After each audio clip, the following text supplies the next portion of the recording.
Babingelele bonke abangcwele ngegama lenkosi uJesu. Amen. Greetings to the congregation in the name of Jesus. Amen.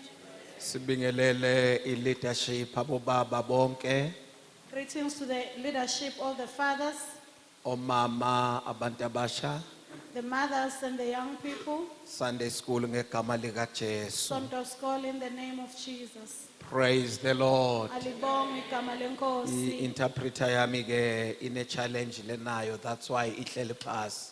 Amen. Praise the Lord. Alibonge igama lenkosi. Verse number 14 to verse number 18 Matthew chapter number 17 Matthew 17, verse 14. and chapter number 11 verse number 20 to verse number 24 ga Mark 11 verse 20 to 24. Amen. Bese sifunza the last verse ya Luke 1 verse 37. Sizobalekela kuwe Ema lendalo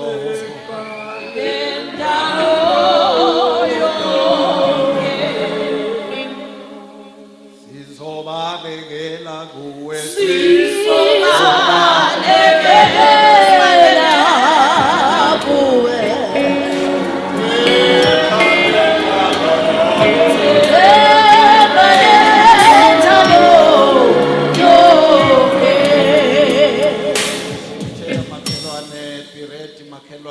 tomorrow siqala imvuselelo. Tell your neighbors, lungiselele yaqala imvuselelo kusasa makhelwane.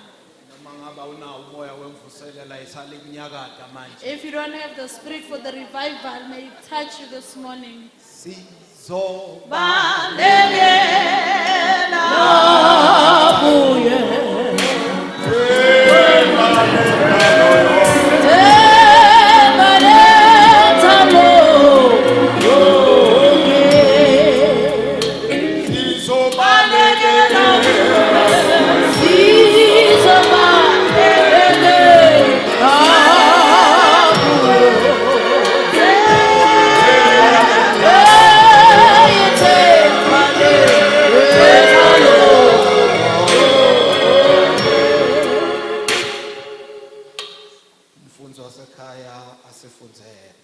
May you read for us.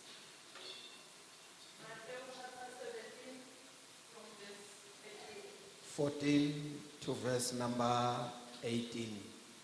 Ukuphulukiswa komfana onesithuthwane sebefikile esixukwini kweza kuye umuntu waguqa ngamadolo phambi kwakhe wathi Nkosi hawukela indodana yami ngokuba inesithuthwane ihlupheka kabi lokhu iwela kaningi emlilweni kaningi emanzini ngiletha kubafundi bakho kepha bahluleka ukuyiphulukisa uJesu waphendula wathi oh sizukulwane esingakholwayo nesiphambeneyo koze kube nini nginani na koze kube nini nginibekezelela na yiletheni lapha kimi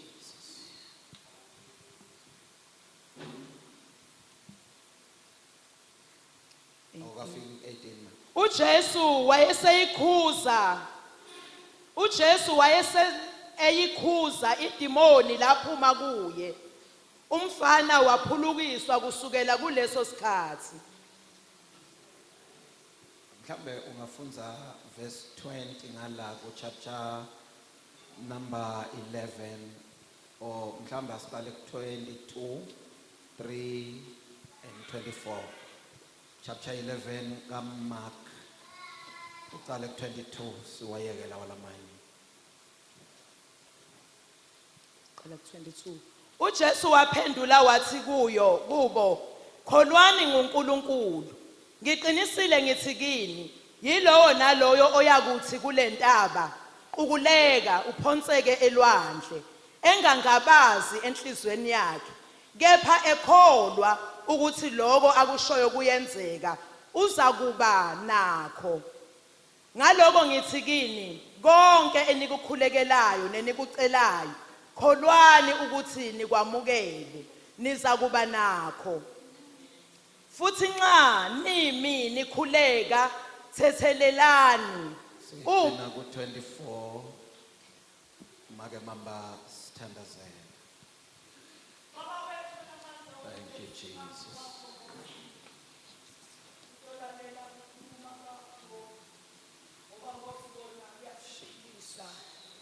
Sihleli lapha nje Nkosi kungumphumela ukuthi wakhuluma ngelivi lakho lasibonisa tono tethu. Yingakho Nkosi silana sisukile Nkosi emakhaya sigezile insila yenyama. Manje sikawugeza insila yakamoya. Siyatithanazela ke Nkosi ukuthi livi lakho lisetawehleti kwethu Nkosi lingasishiyi njengoba lisikhanzile. Singaphumi ngokufanana ngokungena kwethu. Siyabonga uNkulunkulu ongcwele ukuthi ngamunye nangamunye indlala yethu yakamoya iphambi kwakho uNkulunkulu ongcwele. Noma livi lakho lingafundwa libalinye kodwa liyasenela lona ngoba likuphila kwethu. Siyalithandazela ke uNkulunkulu ongcwele ukuba Nkosi lembathise umlilo wakho lifinyelele kithi liphelele sathana ngantshontshe nayodwa inhlavu yelivi lakho. Lokhu Nkosi ukwende nebuhle bekubatshadwa kwegama lakho Jesu Kristu waseNazaretha. Siyathandaza Nkosi thulisa phithitela etingcondweni tethu nasetinhlitweni tethu ukuze livi lakho lifumane indzawo. Thulise nayo yonke imimoya yama-devil worshippers ayinasabelo sisangena etafuleni lakamoya. Simema moya wakho uNkulunkulu ongcwele kuthi operate kulesi sikhathi.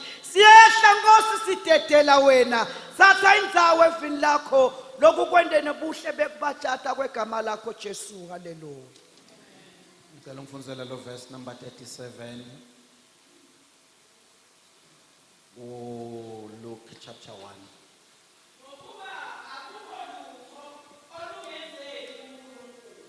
Praise the Lord. Alibonge igama lenkosi. Mhlambe siqale sedlulise amave kubonga enkosini May we extend our gratitude to the Lord. sithandazela babe mabuza. We have been praying for Babe Mabuza. Siyabonga ukuthi inkosi imvusile. We are grateful for the Lord because He has healed him. Laba ke bambona kulesa simo bekumethembisi. Those who have seen him when he was sick, it was not promising at all. But isandla senkosi samvusa. But the hand of the Lord resurrected him. Ngiyethuka nje ukuthi nguye namhlanje lo ongisukumisa I'm even afraid and scared seeing him calling me to the front. and muhle kanjani. And he looks so handsome. Alishayele Jesu We dali. clap hands for him. Amen. Praise the Lord. Amen. La sifunza khona ku Matthew From the text from the book of Matthew, le Bible lisivetela kwehluleka kwebapostoli. the Bible reveals to us the failure or the shortcomings of the apostles. Lithi li Bible lo babe nakafika kuJesu uthi ngimlethile umntana wami kubafundzi bakho. The Bible says when this man came to Jesus, he said, I have brought my son to your disciples. Bazamile kumthandazela They tried praying for him, kodwa behlulekile kumphilisa. but they failed to heal him. Praise the Lord. Alibonge igama lenkosi. Nginkolele anginovutha tshela makhelwane akanovutha namhlanje. Tell your neighbor, asimthembi kahle. Lendoda yase imletha kuJesu. This man brought the son to Jesus. Mayifika kuJesu waguqa phansi. When he arrived to Jesus, he knelt down. Noma behlulekile bafunzi ungathi le ndoda ithi behlulekile bona kodwa Jesu akehluleke. It's as if this man is saying they have failed, but Jesus never failed. Yawa phansi phambi kwakhe. He fell before Jesus. Yawubeka lo mlayeto nayiqedza kubeka Jesu uphendukela kuyo uphendukela nakubafundi. After the delivery of the message, Jesus turns and looks towards him and also towards the disciples. Verse number 17. In verse 17. uJesu waphendula wathi, "Oh sizukulwane singakholwayo nesiphambeneyo, koze kube nini nginani na? Koze kube nini nginibekezelela na? Yiletheni lapha kimi." Ngithanda lamagama aJesu lathi yiletheni. I love these words when he's saying, bring him here to me. Uyakuva kwehluleka kwebafundi. He is aware that the disciples failed. Bathi noma behlulekile uthi yiletheni. Though they have failed, but he's saying, bring him to me. And lamagama nakathi yiletheni ukhuluma ngeauthority. In these words, when he's speaking, he speaks from a position of Bring authority. him to me. Lethani kimi. Sanibonani. Amen.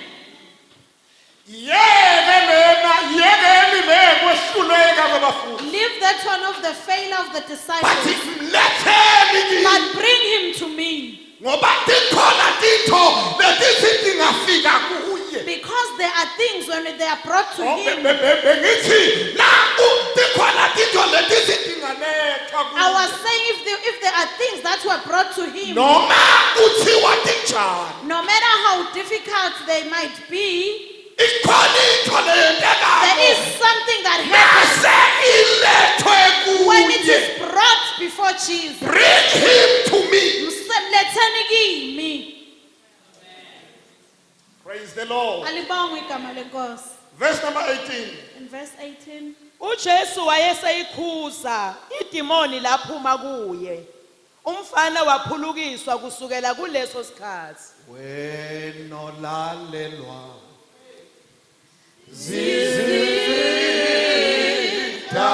zizidalwa wena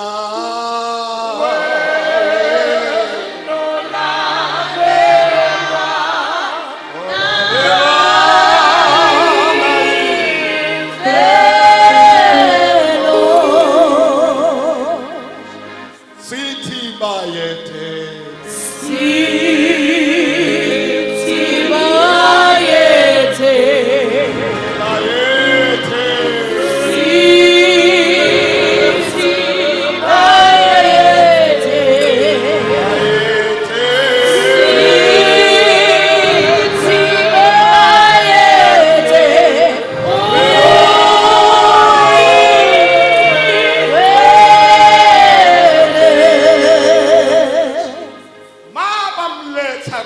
When they brought him before Jesus, he rebuked the demon. wawakhuza amadimoni. Ngoba unemandla ukukhuza. Because he has the authority to rebuke. Hallelujah. Na alikhutha lidemon. When he rebuked the demon, Laphuma kuye. it left the boy. Lidemoni lelehlulekandla tebafundi. The demon that could not succumb to the Bathi hands of the nakafika disciples. kuye. But when they arrived to He Jesus, rebuked them. walkuz the demon, Laphuma. and it left the boy. Ngoba naka rebuke yonke into yamlalela. Ngoba umakhuza, everything listens to him. Asikho simo lesima phambi kwakhe. There is no situation that can stand before him. Ekayikithaba lema phambi There kwakhe. is no mountain that can stand before Nakabe him. wakhutha kuyabhawa. Once he rebukes, konke kuyaguqa. Verse 19 to 21 sivale. 18 to 21. 19 to 21. 19 to 21. 19. Khona kwafika abafundi kuJesu bebodwa. Bathi, "Thina besingemkhiphe ngani na?" wayesethi kubo, Bamba lapho. Ngithanda kuba honest kubafundi bakhe. I like the honesty of these disciples. Bayavuma behlulekile. They acknowledge they have failed. Mabaya kuye Nkosi. When they approach him, they say, Lord, Kwendeke njani kithi? why it happened with us? How did it happen with us? Kuthi singakwati kulikhipha le. That we are unable to rebuke.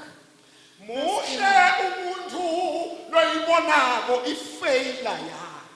A person who acknowledges his failure is a good thing. And aye enzaweni le right kuyobuta kwekuthi nehluleke. After the acknowledgement of failure, he goes to the right person and asks, why did I fail? Na bafika kuye babuta kwenzenjani? When they went to Sakayikhipha Jesus for idemon. the reason, asking why God we were not able to rebuke the demon, Qhubeka. wayesethi kubo, kungenxa yokukholwa kwenu okuncane.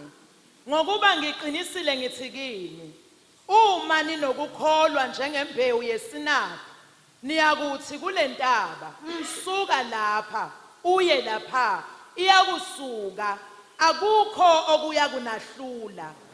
Kepha lolo hlobo aluphumi ngaphandle kokuba kube ngokukhuleka nokuzila ukudla. Ngicela uhlanganise lo 21 nalo 20 nalo verse 37 nalo 22 bese ngiyehla lapha. Konke kuye yenzeka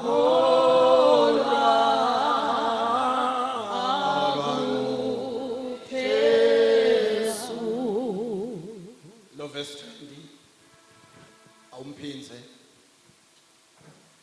Wayesethi kubo, kungenxa yokukholwa kwenu okuncane. Ngokuba ngiqinisile ngithi kini, uma ninokukholwa njengembewu yesinaphi, niyakuthi kule ntaba. Ngabe nike naba nekukholwa. only if you had faith, Abuka makhelwane, mangabe uke waba nokukholwa. only if you had faith. Akunenzaba simo sinjani but na ube nokukholwa. It doesn't matter the situation, only if you had faith. Mawube nokukholwa uyakwati ukukhuluma esimene. If you had faith, you are able to speak into the situation, Ukhulume kulesimo ngekukholwa. speak on the situation through faith or by faith. Ukukholwa ke kwehlukahlukene ngetigaba tawo. There are different stages of faith. Kukhona lokukholwa kwanoma ngabe ngubani. There is that faith that belongs to anyone. But kukhona lokukholwa livi lakhe lakushilo ukubambe ukholwe lakushilo. There is that faith of believing on his word and stick to it. Bese kuba negift of faith. There is also isipho sokukholwa. Singakafiki ku gift of faith. Before- Ake sikhulume ngokuthi wonke losinzisiwe kumele alikholwe livi lakhe. Before we get to the gift, let us talk about everyone who is saved, that he should believe in his word. Nangabe athe unemandla kholwa ukuthi unemandla. If he says he has got power, believe, have faith that he has the power. Noma ubhekana nasiphi simo mkholwe yena. Whatever situation that you might be facing, believe in him. Kwekuthi ayikho into lemehlulayo. That there is nothing that is impossible with him. Cithela manje. Wayesethi kubo, kungenxa yokholwa kwenu okuncane. Ngokuba ngiqinisile ngithi kini, uma ninokukholwa njengembewu yesinaphi, niyakuthi kule ntaba, suka lapha, uye laphaya, iyakusuka, akukho lokuya kunahlula. Kepha Akukho okuya kunahlula. Nothing will be impossible with you or for you. Uyabona ukuthi Jesu usiniketa lelinye lizinga. Lenye level yokukhomanda, masikhomanda athi ayikho into leyawusehlula thina. Jesus is giving us a level of commanding, and he's saying when we command, nothing will be impossible for us. akasho ngokuthi akukho lokuya ungahlula mina He is Jesu not saying there is nothing impossible with but you. uyashintsha uthi nina But he is saying you, mangabe nine faith nine if you have faith yourselves, ninemandla lapha you kini have powers within you. nangabe nine faith If nina you yourself have faith, lokwehlula abantu whatever is impossible with them, angeke kunehlule it is nina impossible with you. And for mangabe you, ninokukholwa if you have faith, ningakhuluma entshabeni you will speak even on the mountain. intsaba ilalele The mountains will ngoba listen nine because ninekukholwa you have faith. Jesus. verse number 22 chapter 11 sengiyakholwa Futhi ngiyazi impilo yamasoze ififa sengiyakholwa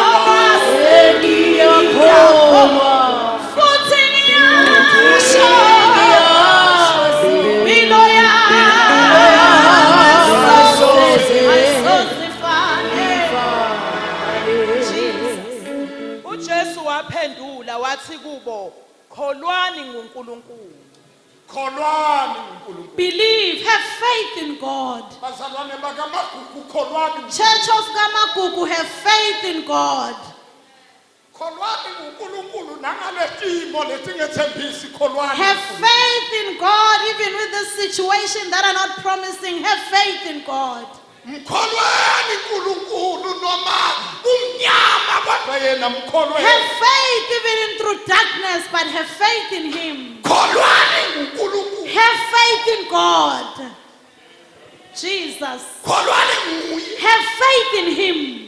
ukholekile He is the faithful God. lolo wethembisa The one who is promising. mkholweni Believe and have faith in Him. mkholweni kunetitsha Have faith in Him even if there's mountains. Have faith in Him.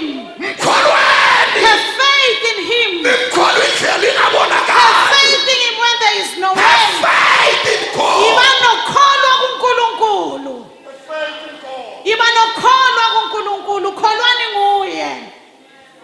Jesus. mkholweni Kholwani nguye. Have faith in Him. awushayela usethi mkholweni Have faith in Him.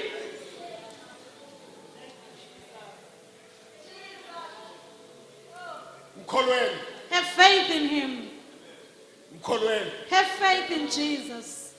glory to Jesus Alibongwe igama lenkosi. verse 23 Ngiqinisile ngithi kini uthi kaJesu nakaqala kholwani uNkulunkulu When you start to say have faith in God, nakaqeda kusho njalo uthi ngiqinisile from there it's I assure you, nangabe niyakholwa if you have faith, mina ngiqinisile I assure you, ngithi kini I am saying to you, yebo mama ngiqinisile ngithi kini yilowo nalowo oyakuthi kulentaba ukuleka uphoseke elwandle engangabazi enhlizweni yakhe kepha ekholwa ukuthi lokho mama catch this, the greatest enemy of faith isitha esikhulu sokukholwa is doubt ukungabaza.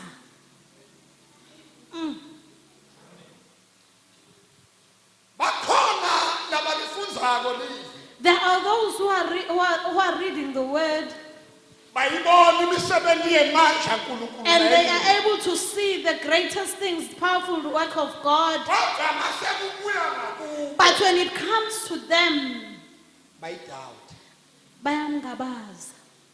lento lebhaliwe Whatever that is written on the scripture.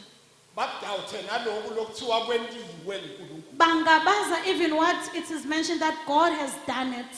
nakunento leyigodi lebambelele impumelelo yakho If there is anything so dangerous that is holding your success, is your doubt ukungabaza kwakho.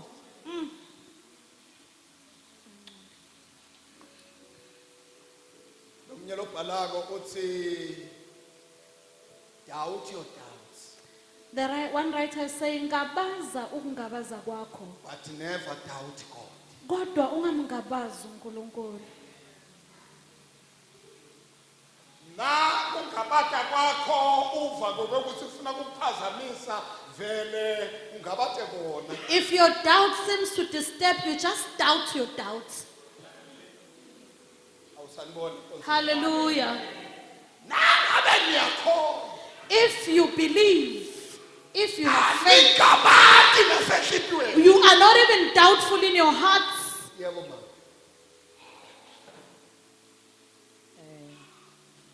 Verse 23. Ngiqinisile ngithi kini, yilowo nalowo yakuthi kule ntaba, ukuleka uphonseke elwandle, engangabazi enhlizweni yakhe, kepha ekholwa ukuthi lokho lakushoyo kuyenzeka, uza kuba nakho. Ngaloko ngithi kini, konke enikukhulekelayo nenikucelayo, kholwani ukuthi nikwamukele, niza kuba nakho. Verse 37 isivale.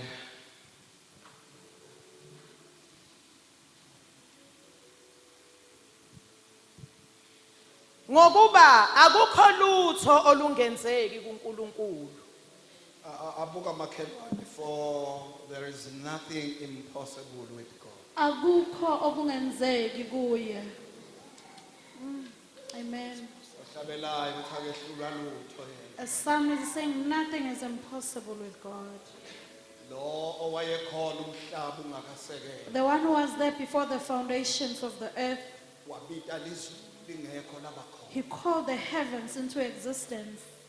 Lakushilo unemandla kuwena. Whatever he says, he has the power to do it and perform Ngoba it. alukho olumahlulayo. Because there's nothing that is difficult for him. uNkulunkulu ongehlulwa lutho. He is a God who is of impossibilities. Amen.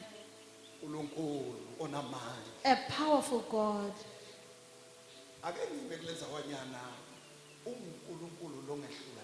And let me stand here. He is a God of impossibilities. Ufuna abantu labatamkholwa namhlanje. He just needs people who are going to have faith in him. Nasikhuluma ngekukholwa, When we talk about faith, sikhuluma ngekudependa we talk about kuncika, emavini aNkulunkulu. depending on his word. Sime la ekushoni kwakhe. Total dependence of what he has said.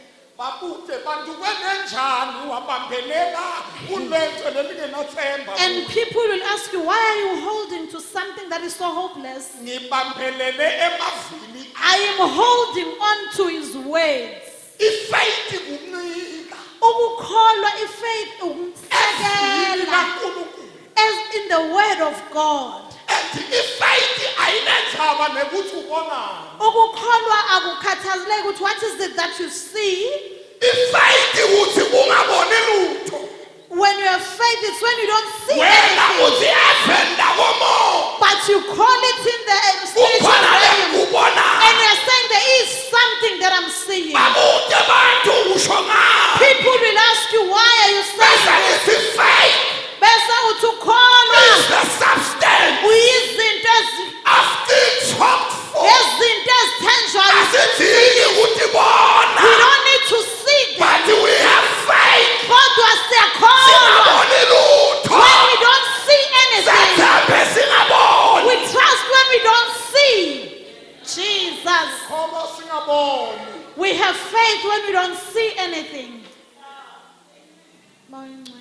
Ifaith Kholwa is the cancellation ukukhanselwa noma ukusulwa of natural laws. okusulwa kwemthetho yemvelo. Jesus. Nikhona kodwa konje. Are you here bazalwane? Uthi umthetho wemvelo ungafa ndwatshwa kuphelile. When the natural law say when we are dead and buried, it is done with you. But ifaith ithi ungafa uphinde uvuke. But by faith it says you die and you can resurrect. Ifaith iyayiphilisa the report of the doctors. Dokotela ukunika certificate asusele 2 months. The doctor may give you a certificate and say you have got 2 months left to live. Ifaith yona ifike ikhansele certificate ya 2 And months. the faith will come and cancel that 2-month certificate. Jesus. Ifaith ayinazaba ukuthi dokotela uthele. Faith does not concern itself with what the doctors are saying. Jesus. Have faith in God. Iba nokukholwa kuNkulunkulu, mkholwe uNkulunkulu. Have faith in God. Mkholwe uNkulunkulu. Have faith in God. Mkholwe uNkulunkulu. Jesus. Uyakwazi dokotela ukutshela ukuthi icancer yakho iku stage 4. The doctor can tell you that your cancer is in stage 4. Salulinza usuku lwakho. You can just prepare for your last day. Bese siyafika thina ngefaith. Then we arrive carrying faith with us. Sithi you are healed Sithi uphilisiwe by his stripes. ngemvimbo yakhe. Icertificate ya dokotela idajulu. The doctor's certificate, it becomes torn off. Ningakadajulwa enyameni kodwa eveni lakomoya siyijabule. Even if it's not torn physically, but in the spiritual realm it is torn.